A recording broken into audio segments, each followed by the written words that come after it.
Hello YouTube, this is Morgan, Airspeed Prime here with my next Avatar video. As you can see here, today I'm going to be opening up these 3 packs of the old Avatar, The Legend of Aang, as you can see here, or Last Airbender, trading card game. So this trading card game came out in 2005, 2006, yeah, the copyright says 2006 here, so very early in the run of Avatar. It only ever got one set, so there's like a starter set and then just, the booster set here, which is called, as you can see there, Master of Elements. I've done lots of videos before on my channel about the trading card game, both how it plays, as well as, going over the cards, the flavor text on the cards, the new characters that the card game introduces. So links will be in the description to the videos that I've done going over the sort of flavor text to get some of the new lore that the card game goes over and the characters. But yeah, I do have a decent sized collection of these cards, I guess, considering how sort of obscure within the fan base it is, given that it only got one set. And so the packs, you see them go up all over the place every so often, but they're relatively rare. But never, worth a lot of money, is I suppose the thing. Just because there was never really a demand for it, because while, oh cool, Avatar trading card game, that must be popular. Because it was part of a trading card game system, Quickstrike, I think that's what keeps the price of these cards down, and why they're never really, rare, why they're never really going to go super up in value, maybe outside of the super rare cards, the holos.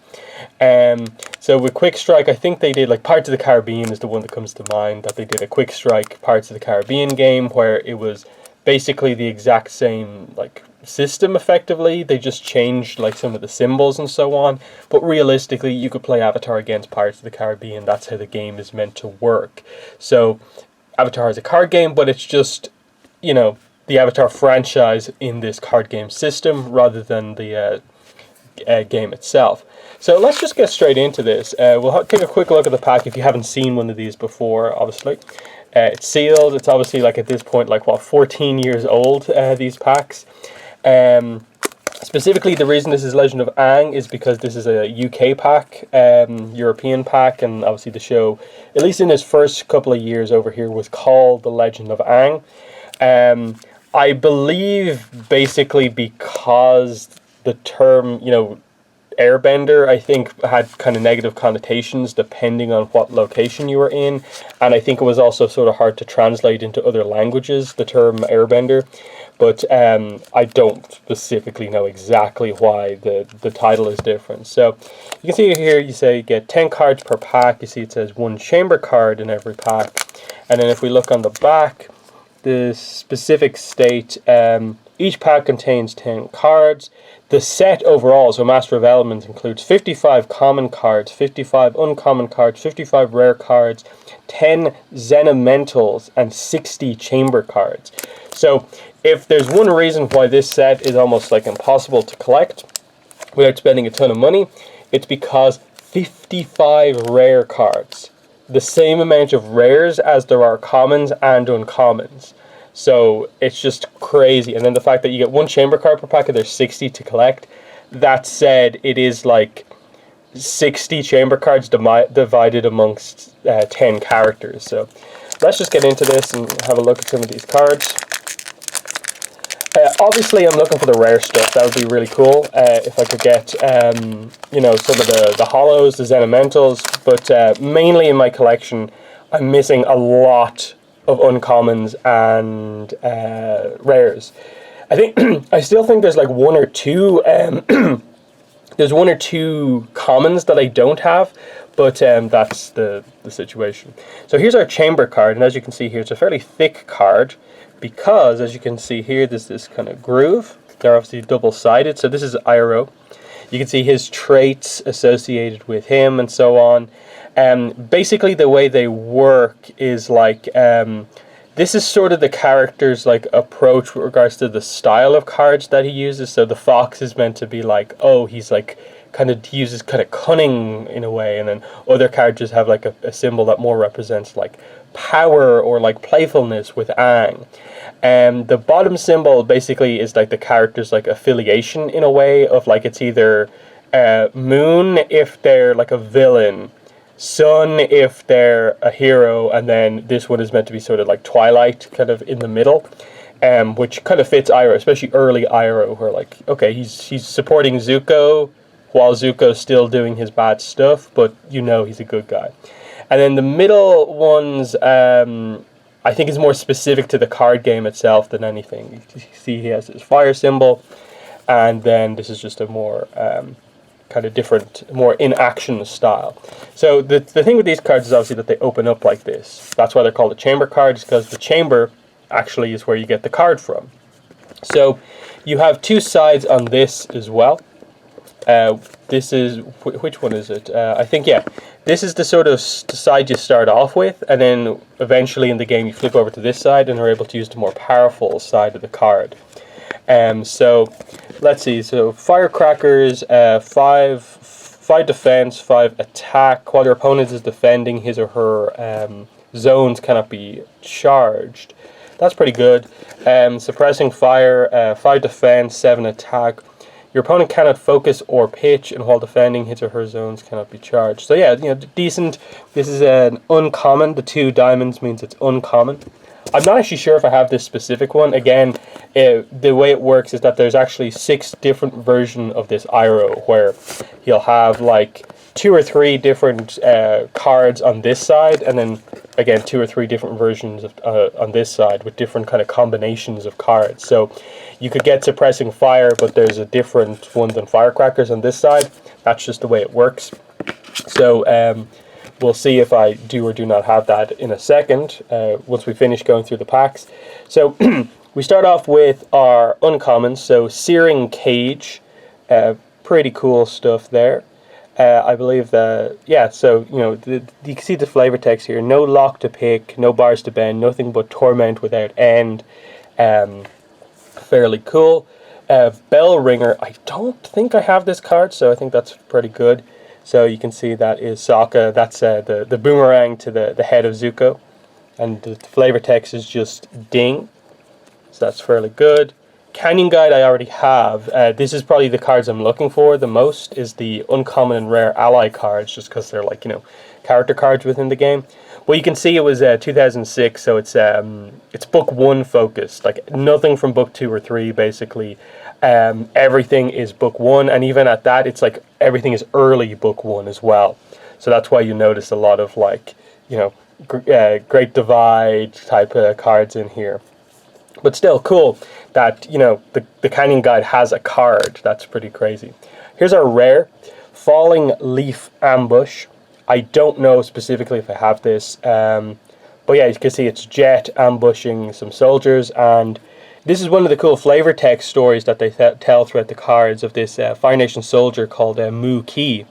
And he just basically is involved in a lot of these Fire Nation sort of missions to capture either the gang or Zuko or like someone else, and he constantly gets attacked by like all the hero characters. So I think there's one where like it's Boomy attacking him. This one is obviously Jet attacking him, and he's like, man, why don't we ever look up? And he's just meant to be this, you know, not very clever Fire Nation soldier. So that's pretty cool. Into the commons, Ward Off, that's Maloo on the card. Seize the Moment, Sokka. Contemplate, Monk Gyatso. The Prison Warden, ally card. And then Kyoshi Pride with Suki and some other Kyoshi warriors on the card. So yeah, pretty cool. With Maloo, you can see some of the flavor text about her here. Some say Maloo's spirit still protects the forest she loved. So very cool implications there of like potentially she is one of those characters who might have like actually gone to the spirit world and like become a spirit herself, like Iroh does eventually. So it's kind of cool that there are some like lore implications of some of this stuff. There's nice like wisdom on like the Contemplate card for Gyatso. We can't concern ourselves with what was, we must act on what is. Kyoshi Pride, the warriors of Kyoshi follow tradition, wearing ornate armor and face paint. Obviously, this is back in 2006. This is way before we have like the Kyoshi novel and stuff like that. So, you know, we now know more specifics about, you know, the significance to Kyoshi of the face paint and stuff like that. But you know, it's pretty cool. So yeah, that's pack number 1. In terms of chamber cards, I basically just want a JoJo chamber card. I think that's the only character I don't have a chamber card of in my collection. I have like 5 of the 6 Angs and all this sort of stuff, but like no JoJos. So, oh yeah, good. Yeah, we did get her. So, call that one. So yeah, JoJo is our chamber card. So yeah, this is JoJo, the kissing bandit, who's just this earthbender woman who basically just, you know, is meant to be this sort of kind of like almost like kind of funny assassin. She's not meant to be particularly powerful, just that, you know, she attacks Fire Nation soldiers. And the idea behind the new characters in this game, apart from Afiko, Jojo, and Kinto, the Water Tribe guy, is that they're meant to be basically like characters that the team met during book 1, as if like they were like it was another episode that we didn't get to see. Like, here's the episode where the group encounters Kinto and have an incident with him. Here's the episode where the group encounters Jojo and has an incident with her. But you can see she has the same kind of fox, you know, cunning trait. She's also a kind of Twilight in the middle character. She doesn't specifically side with either one because she'll be a bandit to anyone. And, you know, the different art on both sides. So her card here is, as you can see here, so Boulder Burst. Very cool art on the earthbending for sure. Just that, you know, cool female earthbender. There's no need to go over the mechanics just because they're all fairly basic. There's nothing specific to Avatar in them. But yeah, this is the rare JoJo as well. So I think there's only 1 rare chamber card for each character. So this is technically on this side her most powerful attack, because again she's the kissing bandit, so Beguiling Kiss is her ultimate attack. 7/7.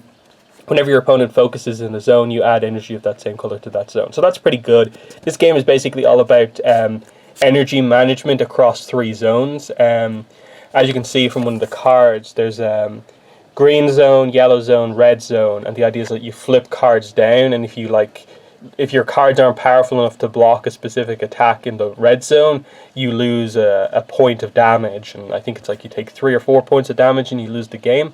So focusing energy into those zones is actually pretty good to pay the cost for more powerful cards. So that JoJo ultimate attack is actually very good. So let's get into our cards here. So Twin Fire Daggers, I know I have this one. This is an uncommon. Granite Block, I believe I also have this one, but it is a JoJo card. A girl has to know how to deflect unwanted attention. Bonzu Pip and Paddle Opsicopolis III. So this is an important card just because, like, here is the canon spelling of Bonzu Pip and Paddle Opsicopolis III. If anyone wanted to know it, that he does actually have a card of this. I'm actually glad I have this because I think I have 1 copy of this card. It's it's a little bit damaged because it's kind of old, so I'm glad I have a kind of new, fresh copy of that. I'm actually glad I got this card, Whirling Debris. It's a rare, it's an airbender card, of course, but also it's an Afiko card. So the lore here is actually very important. Hungry for power, Afiko betrayed the airbenders everywhere and helped to start the war.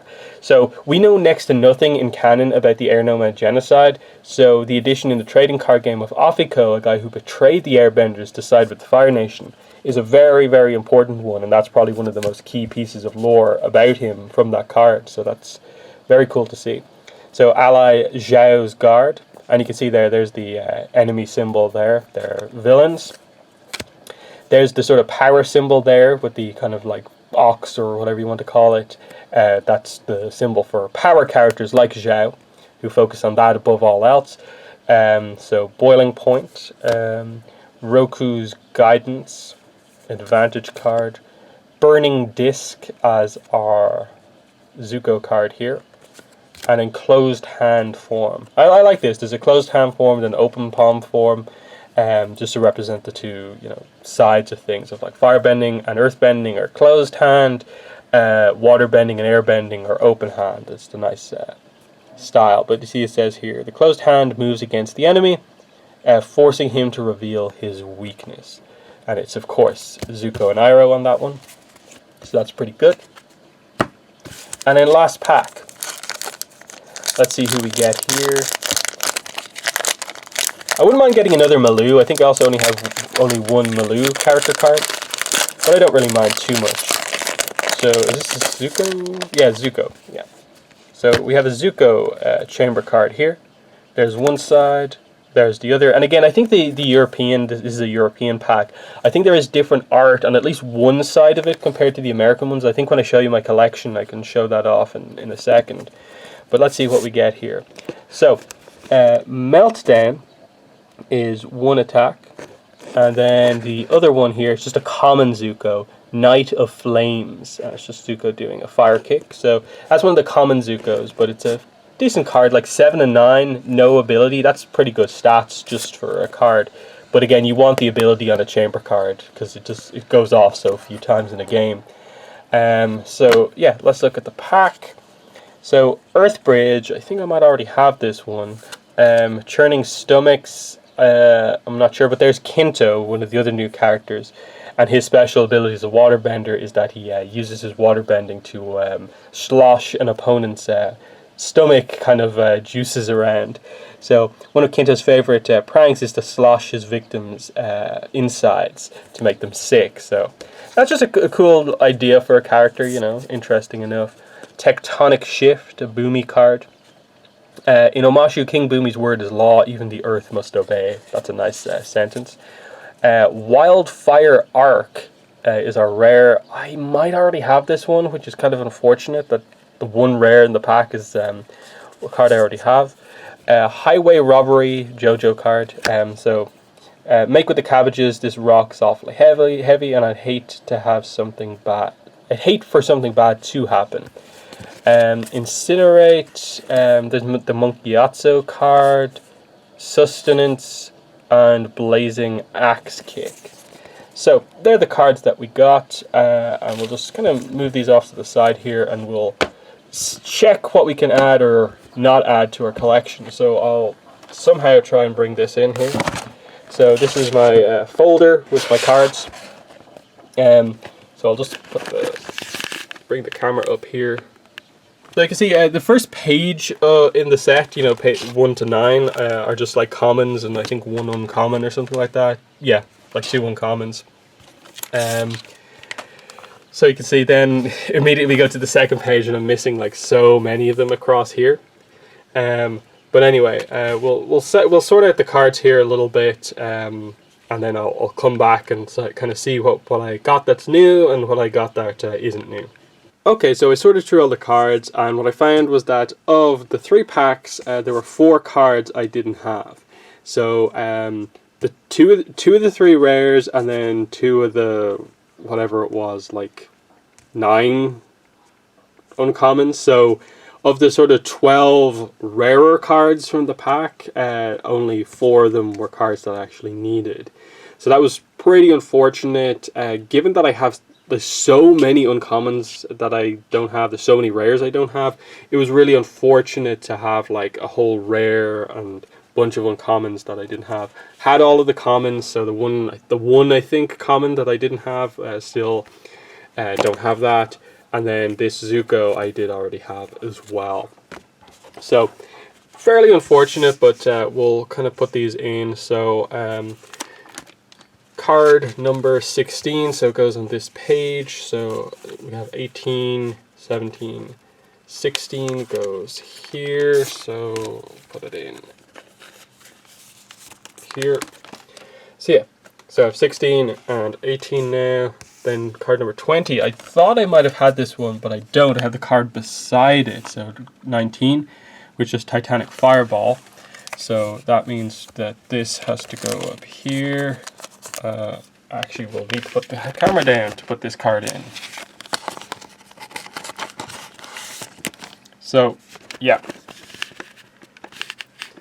And then we move on to the 60s for the next cards here. So, 58. So this is 60, so 58 goes here.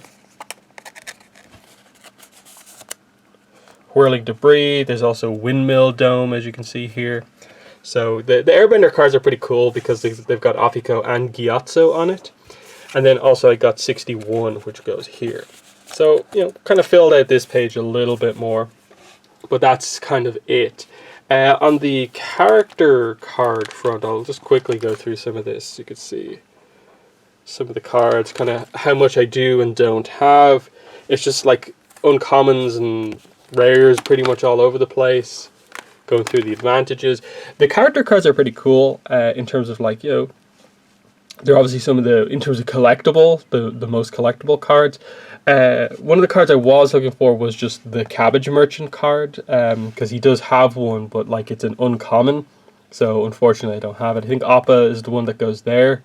I think he's a rare as an ally card. And then, you know, as we go through it here, you can see like I don't think I have the Iroh ally card and stuff like that. The Cabbage Merchant I think goes here, if I remember correctly. Yeah. So, you know, there's a few ones that I'm missing. You know, more Airbender card, Chi Absorption, Graceful Leap, Zoom. It's pretty cool with Aang. And yeah, we get into some of the last few cards here before we get into the chamber cards, Tidal Wave. And then this is the page that is the holo. So these are the Xenomentals. I have 3 of them. So I have the Iroh Xenomental. Shocking revelation. You can see there it's holo. They're the only holo cards in the entire set. I also have the Zhao card, which is, as you can see there, Maw of the Inferno. And then also Kinto gets an advantage card here, Aquatic Tendrils. So they're pretty cool. That I just even have 3 of them is kind of fairly notable for my collection. But then we move into this section at like the halfway point through the binder here, where we move into the chamber cards. So obviously there's 60 of them, there's 10 characters, so that means each character gets 6 chamber cards, meaning that of course, you know, they get 6 individual combinations of front and back on their cards. So I have 5 of the 6 Aangs, which is nice. You can see they're all the art is all the same. Then we skip over some because like Kataras would have 3 along here, and then I have 2 of the last 2 Kataras. So there's her 2, and there's the other side of Katara's art. And then we get Boomy's 6 cards go here. I have, of course, 2 of them again. And then we also have JoJo. So before this was all blank, but I do now have my one JoJo, which I put in here. So, you know, I got the rare one, which was good. But then we move to Maloo. Again, I only have one Maloo here. So she's pretty cool, as like an airbender who survived the genocide. Her story is very cool, so definitely check out the videos. I linked in the description if you want to learn more about these characters. But there's the other side of the art for JoJo and Maloo. Then we move into Zuko, which again, this was the one I got a duplicate of, but you can see I have 2 different Zukos, like there. And then, yeah, Iroh, I have 3 Irohs. One of them, this is the new one I got in one of these packs, so that was new. So I have 3 now, I previously only had 2. And then I have 2 Afikos as well. So here's the Airbender Betrayer. And then again, there's the other side of Iroh, other side of Afiko, showing you that he was also a Master Airbender. And then we also have Kinto here. So he's our Water Tribe kind of prankster, trickster character. And you can see there's his other side. So there's just a kind of look into the trading card game again. Every so often when I do find packs online for like an okay price, I do like to pick some up every so often just to, you know, add to the collection, just kind of almost give me a reason to talk about the trading card game again, keep it in people's mind and so on. So, you know, it was just fun thing to do that they arrived kind of here so I could do the video. But yeah, that's been the video. In the comments, if you have any questions about the trading card game, definitely let me know. But that's been the video. Thanks for watching, and bye.